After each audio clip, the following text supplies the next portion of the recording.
Today we are going to have a look at Agentic AI, which is a very exciting, emerging form of artificial intelligence with incredible new capabilities, which are really a leap ahead of what we've seen with generative. You know, generative has always had its limits. It's been very exciting in one dimension, but it has also sometimes been very dreamy. These systems come up with flights of fancy, and they're not always very strong reasoning systems. That is about to change. We have seen the evolution over time of different sets of technologies and different paradigms within artificial intelligence over the years. And we have now entered the agentic era, where these elements can be built atop generative AI systems using the same models, but making them so much more capable. This is done using something known as scaffolding. And it's almost like writing little programs to help the systems to think in a more structured manner. Especially interesting is giving these systems the ability to think using a logical language, such as Prolog. Some of you folks might remember that as being en vogue, sort of back in the 80s and 90s, programmable logic language. It is actually returned now, and it's enabling these systems to think in a much more coherent way, in a much more reliable and deterministic fashion. Moreover, we're developing new methods of creating things like short and long-term memory for systems, helping them to kind of split up their thinking into different pieces, almost like the different cortices in the human brain, right? We think of our brain as being one big piece of clever jelly, but it is, of course, made up of many different components which operate kind of like an orchestra. And we're starting now to do this for machine intelligence. And it means that many of the limitations of generative AI are now starting to change. With agentic AI, we have systems that can understand a simple command with many, many complex steps, such as I want to return these shoes. And the system, acting almost like a concierge, is able to undertake this for us without us having to do anything more than simply provide the instruction and a little bit of extra context. Moreover, these agentic systems are now also able to sit on our shoulder and watch what we're doing and comment on it as a co-pilot, right? Whether we are working on a spreadsheet and trying to figure out how to make some formulas work, or indeed whether we're playing a game like Minecraft here, the system can chime in and give us some advice, give us some additional info, etc., or prompt us if it looks like we're getting stuck. Now, it's, of course, a very interesting tool in one's professional workflow, but this is also a very powerful way of companies to gather data, right? Because if they're watching people do their work, that data, those examples that they're able to learn from, is gold dust for training the next generation of models, which will be enormously more capable outside of the box. These agents will be operating almost like additional team members, and we will be handing off various tasks to these systems. And to some extent, they may, in fact, actually begin to take over certain roles within the organization, particularly things related to logistical or event planning or schedule managing, as well as things like research, doing basic research to find out info that's, tricky to uncover. These agentic systems, because of their reasoning capabilities, are able to make sophisticated plans of action and make these things happen. And in fact, this also has quite a strong influence in the realm of commerce, because at the moment, search engine optimization is trying to encourage human eyeballs to click on things. But pretty soon it's going to be bots are actually going to be doing a lot of the commerce for us. They're going to be searching for things that they reason will probably surprise and delight us because of its utility. And so, in fact, appealing to those AI systems will become a new art all of its own. Moreover, we're starting to see not just teams, but actual entire departments and even organizations constructed out of these agentic AI systems. Here we have a prototypical corporate environment with design department, engineering department, marketing, testing, even managerial functions, all of it being conducted by sets of different agents with different personalities and different sets of skills working together in order to produce a product, whether that's a movie script or indeed a video game. And so before long, within the next 5 years or so, some of these organizations, which may have humans at the edges doing bits and pieces that humans are good at, like shaking hands, these organizations will actually be competing in the free market with many of the incumbent human-led corporations out there. And in fact, it's going to surprise a lot of people who expect that their competitors are going to be one company. And in fact, it may be a highly disruptive agentic upstart instead. Moreover, we're now starting to enable these agents to run their entire societies, villages, cities, even civilizations are now starting to flourish in these 3D realms where these agents have different names, different hobbies, different pastimes, and they choose activities that suit their general skills. And in fact, they even come up with their own constitution, their own rules, and they delegate people to act as police officers in order to make sure that everything is coordinated and that everything is reasonably fair. And so these are a fantastic method of trialing policies before you actually put them out in the real world, right? You can, test a supposition that a certain policy will create a desired effect, and you can kind of forestall the potentiality of some kind of a cobra effect occurring where your policy perhaps does not land the way that one expects. This is going to be a real revolution in terms of social sciences and policy development. We've also recently seen the advent of what's called inference scaling or test time training, where we enable models to sit and think on a problem for a longer period.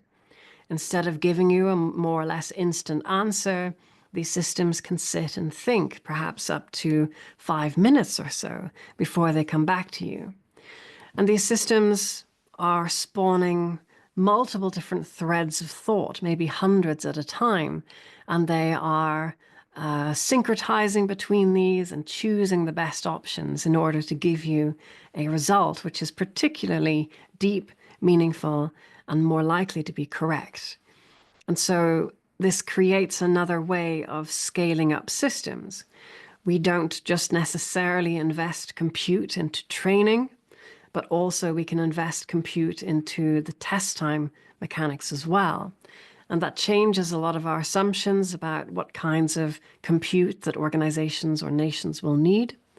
It also has a major impact, of course, on compute governance, because with inference scaling and other kinds of scaffolding techniques, even a modestly sized model can still punch way above its weight in ways that perhaps aren't factored in to how much of compute governance is done at the moment. Moreover, there's a paper came out not too long ago which produced a mathematical proof that showed that a transformer, given a long enough time to chew on a problem, should be able to solve that problem. So it may be feasible, in fact, to let a system work on a very difficult issue, maybe a cure for cancer or something like that, and let it sit and chew for up to a month before it comes back with the answer. And we may be very surprised by what that system is able to produce given such a long period of time to consider these issues. This brings us, of course, to the encroaching horizon of artificial general intelligence, AI, which is approximately of human capabilities, or perhaps even swiftly eclipsing human capabilities. You know, computers follow Moore's law, right? This geometric growth pattern whereby price to performance roughly doubles every 18 months to 2 years, and that has held for decades. And not just in terms of CPUs, but also memory, bandwidth, etc. But AI is not subject to this geometric law. It is, in fact, exponential. It is doubling in terms of capabilities approximately every 4 months, not 18 or 24. And so AI is really taking us to very strange heights very quickly and in ways that are counterintuitive because we expect the world to be a certain way. You know, we expect progress next year to be mostly like this year, but with a little bit extra, when in fact that may not necessarily be the case. And that's something that it takes extra time and training in order to be able to think in these exponential manners. Now, human beings and agents are going to be working together and collaborating in a number of different ways. There are many different patterns and many different processes for humans and AI agents to collaborate. And some of those may be more effective, other ones may be more comfortable. And it still remains to be seen exactly what are the best ways for humans and machines to work together. We do know that there are trade-offs. For example, there have been some studies that have shown that scientists who are aided by AI systems are often enormously more capable in terms of producing new results, in terms of identifying interesting research gaps, etc. And in fact, it's the most productive scientists that seem to respond best to AI. So they get an even more of a leg up than the more kind of average level scientists. However, the caveat is that the rates of self-reported satisfaction of these scientists working with AI plummets. So they're more effective, but they're much less happy. Because, of course, one of the greatest joys of being a scientist is to have that moment of epiphany, right? To have your brain syncretize all of these different papers and things that you've read in order to come up with a very interesting hypothesis and test it and maybe find that it's real. And that's, you know, that's really special. And when we hand things off to machines, we don't necessarily feel that same sense of ownership or that same sense of meaning and satisfaction in the work that we do. Moreover, often a lot of the work that we do with or for others has its own meaning because of how it affects other people, of how our efforts help others. For example, you know, if your friend is sick and you come round with a care package, or a buddy of yours needs to work late to finish a project and you volunteer to stay late and help them out. Those are things that create powerful affectional bonds between people. And if we're able to kind of delegate a lot of that stuff to machines, then some of those bonds between, you know, co-workers, between family members, may not necessarily be as strong. And that's something that we should always bear in mind as we're contemplating our work with these machines. There will be psychological and social implications. And fundamentally as well, you know, sometimes the best way to solve a problem, at least in a quick and efficient manner, is sometimes the old way, right? The way that we're most familiar with, rather than something that may look good on paper, but fundamentally just doesn't fit our existing workflows so well. There's a temptation when working with any new tool to overuse it. It's the old adage that when you have a hammer in your hand, everything starts to look like a nail. Now, AI gives us the ability to look at very complex situations, perhaps even chaotic situations, and to begin to put those into order in a way that hasn't been possible before. However, sometimes too much order of the wrong kind can be counterproductive. And unfortunately, I think that we're starting to see a little bit of this issue cropping up with what's called algorithmic management. Today, many first-line interviews are, having been sifted by AI algorithms, of course, are now being given over to these automated interviewers who sit down and have a conversation with a prospect. And those systems, of course, are probably biased in various ways, and they have various impressions that they make of people, which may not be necessarily logical or appropriate, or even germane, or even, important to the job itself. And these systems potentially, risk locking good people out of jobs that they probably belong in. And indeed, also, it potentially risks wounding the dignity of that person to have their first contact with a company be a machine and not a flesh and blood human being. Machines are now starting to set people's hours, to decide who gets hired and maybe who gets fired. And they're watching people. They're timing how long somebody takes to use the restroom, or indeed, what somebody's doing on their lunch break, whether they're playing games or something. And, there's nothing wrong with that. But it becomes a real issue when these systems don't ever turn off, or especially if they're listening to an ambient environment, which might be somebody working from home, right? And so all of those family dynamics suddenly are now visible to the management. We should be very careful when we wander down this path, because as we've seen with things like the Horizon post office scandal, where a comparatively very simple program was still capable of sending dozens of people wrongfully to jail, breaking up marriages, obliging people to sell their homes to pay off a debt that wasn't theirs, and driving at least 3 people to take their own lives.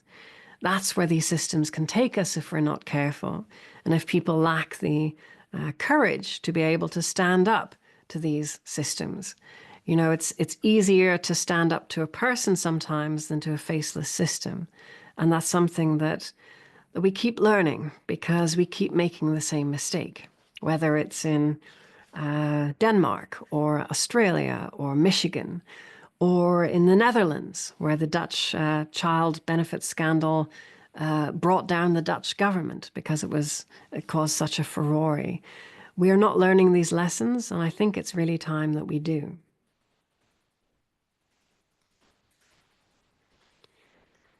There's another issue coming with AI.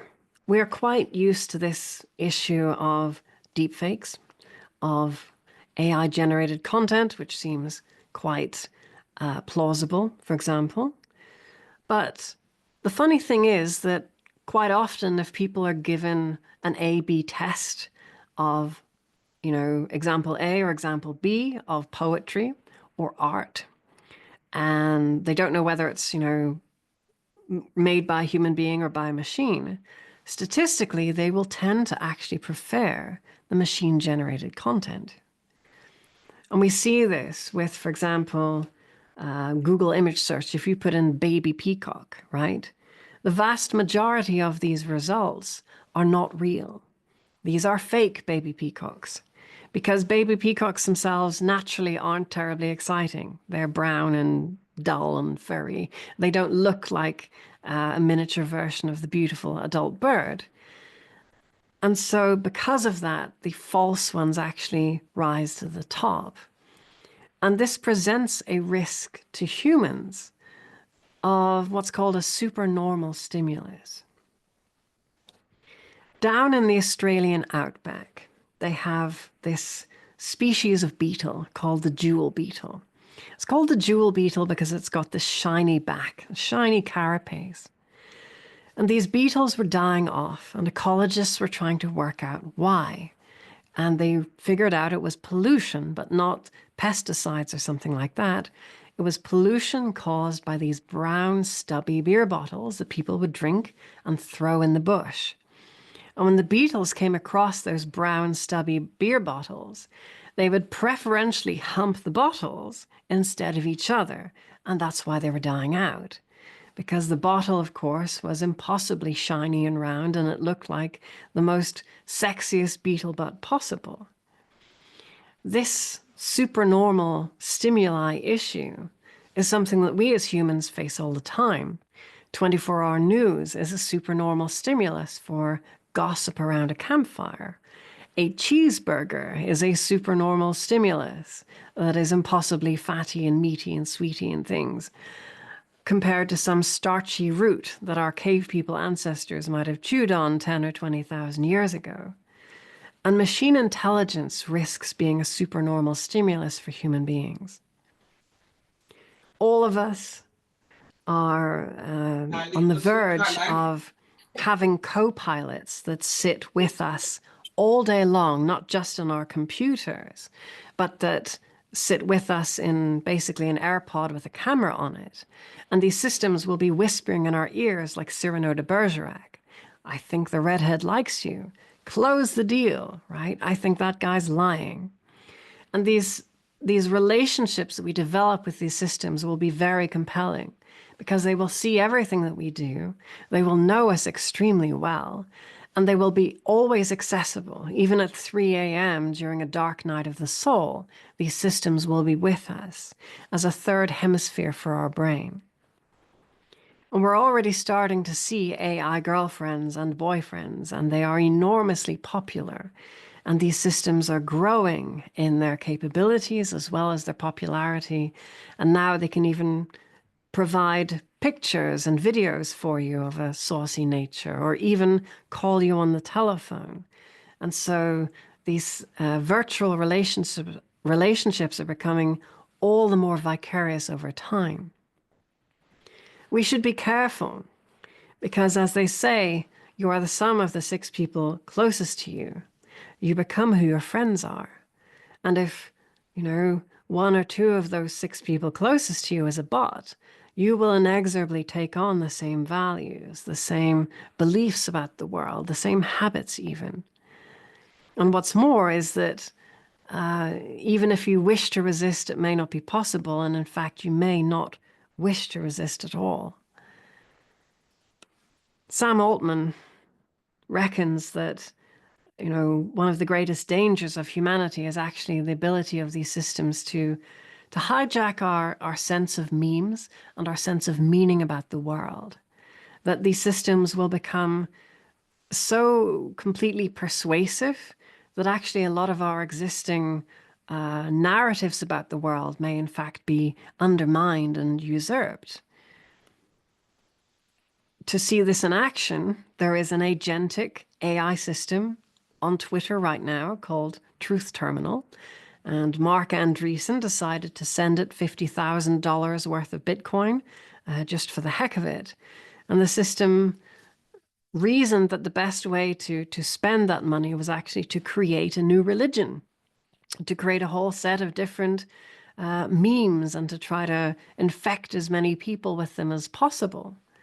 And so it went ahead and did that and, created all kinds of bizarre, rude jokes that appeal to all kinds of people. And pretty soon, that agentic AI system was sitting on tens of millions of dollars of cryptocurrency. And then it agentically decided to set up its own cryptocurrency, which currently has a market cap of somewhere around $500 million. And so with agentic systems and their capabilities and the speed at which they can work, the world can become extremely strange extremely quickly.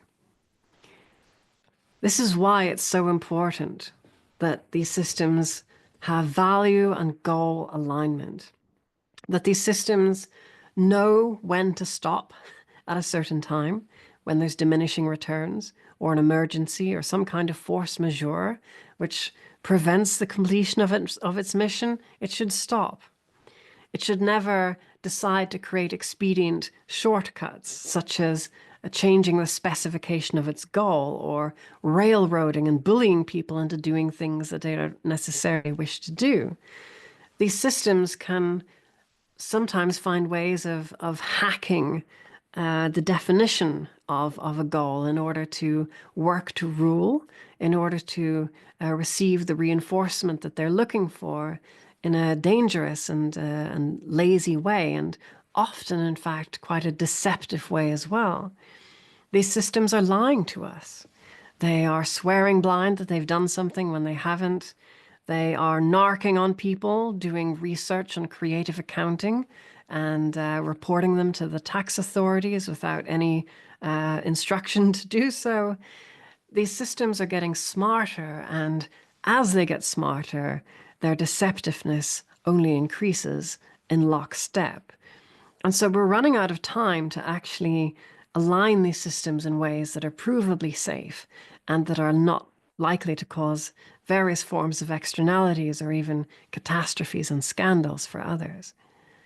This was science fiction. It was theoretical, and outside of some lab experiments, it didn't really matter. Now it does. We're living in a different world. And agentic AI is the foot of the mountain leading towards artificial general intelligence. These problems are upon us now.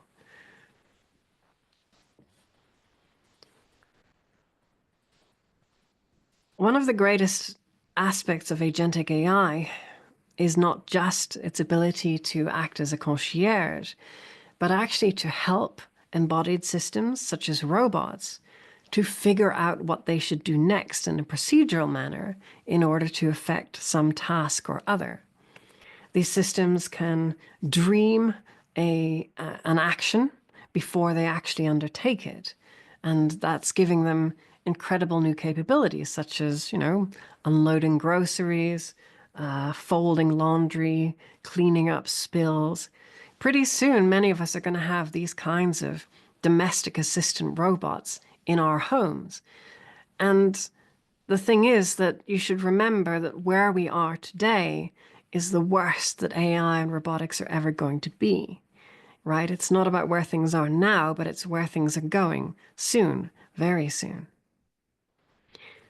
There's an issue with these systems, however, in that it's not always possible to know what kind of agency is behind one of these robots, right? Here we have a robot in a sensitive environment, a men's room, and it's doing its thing reasonably effectively. But is that a machine intelligence controlling it? Or is it Jose in El Salvador coming in through some sort of avatar link? And when we're not quite sure what is the ultimate agency behind a system, whether it's a human or a machine intelligence controlling it, that can lead to surprising and unsettling circumstances. For example, many home robots already have been misused in very insidious ways by the people that are supposed to be keeping these systems safe, who have logged into these systems and remotely piloted them unknown to the user, and, taken videos and photos of ladies sitting on the toilet and then shared that stuff on social media. That is the unsettling and icky world in which we live. And what's more is that these systems are cataloging every single corner of our daily lives, right? Every product in our kitchen, every book on our bookshelf, the amount of arguments we have with our kids or our spouse. These robots are collecting every single corner of our lives and scrutinizing it in various ways. And if we're lucky, they're figuring out what kinds of products they could sell us. And if we're unlucky, they're figuring out what kinds of narratives they could sell us instead. What's even more scary is the fact that robots are now coming into our children's lives as well, and our children's bedrooms, and they're growing in their capabilities. And those systems aren't always reliable, and they may not always share the same values as parents that we ourselves do. And that could lead to outcomes which might be unsettling, especially if that sensitive system and a sensitive environment might be taken over by somebody, whether that's an offensive hacker or whether it's just a creepy admin. We're going to have to get used to this idea of being under machine scrutiny, unfortunately. Today, machine vision systems are able to literally look under our skin using movement magnification algorithms, which are able to capture and amplify tiny movements in the movements in the skin and what's under the skin to a level that our eyes cannot do, but that these systems can. They can act kind of like a microscope for time. And so the flashing of the skin is actually the heart rate. And we can detect the different elements of blood flow through the skin. And from that, we can diagnose various different conditions. We can understand people's entire circulatory processes. We're used to this idea of the eyes being the window to the soul. And, many of us take selfies all the time. We don't consider, however, what that selfie might be betraying about us. Because, of course, the eye is a sphere, an oblate, squishy one. And we can use machine learning magic to figure out the objects in front of that person when that selfie was taken. With a little further magic, we can actually figure out the environment in which that selfie was taken as well. And these techniques are getting better all the time. And in fact, it seems as if some machine intelligence algorithms are kind of already doing this because they're able to make all kinds of very spooky inferences about people that they shouldn't be able to do. These systems can figure out people's ethnicity from an X-ray. They can figure out people's intelligence. They can figure out whether people have some kind of little peccadillo or foible or, a habit, or perhaps they are neurodiverse in some way, right? These systems can even pick up people's sexuality. Things that we think are private may in fact be visible to these systems that can simply look under our skin. And what's more is that these agentic properties can actually help these systems to create a sort of a voodoo doll of us, right? To create a virtual agentic version of us, give it some kind of stimulus, and see what the response is. And then they can do that same thing to us if they like the response that they got on the voodoo doll. We should be very careful with these kinds of technologies. We should be mindful of where technology is taking us. Because some of the most powerful technologies of, say, the last 50 years have taken our entire culture in strange directions that perhaps we didn't expect to go. And these technologies may liberate us in one dimension, but they may also change our values in ways that we don't expect, and they can lead us to places that we didn't expect to go. Technology will inevitably change human values, and that's something that we should understand and that we should prepare for, and that we ourselves should be agentic in choosing the types of technologies that we wish to engage with and in what manner. So I said a whole bunch of spooky stuff, but let's as we come to the end of this, let's look at some of the lighter side and some of the more wonderful things that we can do using these technologies. We today have the capability to help people that have sight conditions to literally understand what is in their fridge and whether those sausages are still edible or not. We can let them know when there is a bus arriving and what the number is, or when to stick up their hand to hail a cab. We can help people to have conversations, whether they are hearing or not hearing, and to communicate in ways that otherwise haven't been possible. We can provide live transcription of people talking, even in a foreign language, helping to bring people together in ways that were never possible before. So many wonderful friendships can now occur that otherwise would have been frustrated by sheer friction. Even people that have challenges with expressing themselves vocally can now have their speech kind of cleaned up to a certain degree. Perhaps a particularly strong accent, which is maybe difficult for some people to understand, can be softened using these mechanisms. And what's more is that these co-pilots can actually sit with us and be a wingman on a virtual date to help us to engage with people, especially if we have perhaps social anxiety or autistic spectrum disorder. These systems can help us to communicate with others and to gain practice in a safe social sandbox where, if you put your foot in it, there's nothing to go wrong ultimately because it's a safe space. And that's a game changer for a lot of people who otherwise might get left behind by society. So how do we ensure that we get the best out of these technologies and that they don't get the best of us? How do we ensure that we use autonomous machines in a smart way, which doesn't undermine human autonomy? It's super important, of course, that we embed transparency into these systems so that we know what they're doing, in what way, for whom, to whose benefit. And in doing so, that transparency can be a foundation for figuring out things such as disproportional biases, which don't reflect actual reality. And we can improve accountability to understand when something goes wrong, why, and how to prevent that in future. We also have incredible new cryptographic techniques that can help to protect people's privacy, that can give us the option to choose what kinds of information we want to share with a system in a quid pro quo arrangement.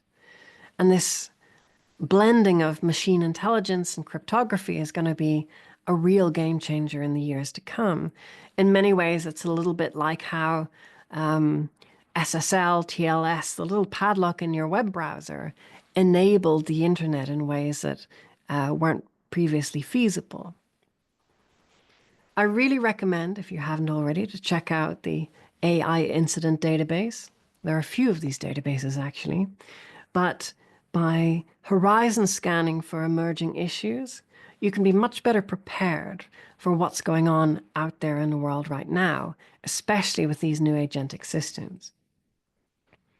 The EU AI Act is, of course, I think, a major step forward. I think it's going to be of great benefit in many different areas.